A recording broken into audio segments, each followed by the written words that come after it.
Guys, yun nga, kagigising ko lang at pumunta agad ako sa table ko para, alam niyo na, yan, sopi-sopi ang babaeng to. Tapos may hinahanap ako, guys. Tapos, nagsulat na ako ng writing, guys, kasi wala naman akong gagawin. Ganyan ako pag nagbo-board, nagsusulat. Gayahin nyo ako, joke lang. Tatalino kayo, joke lang.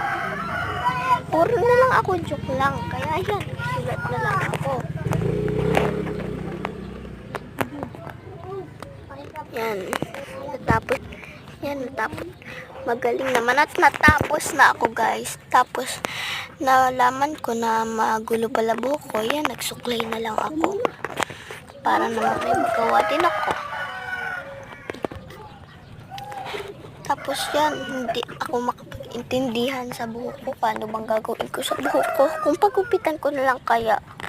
Charis, ayoko magpagupit, no? Gusto ko mahaba buhok ko. Yan, guys, piniran ko na lang. Tapos, guys, wait lang. Yan, guys, tinaray ko lang.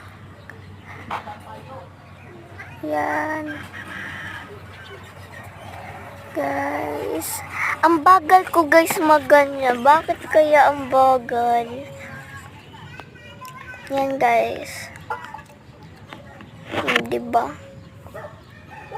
Post na naman si auntie ko. Tataray ko pa. Joke lang.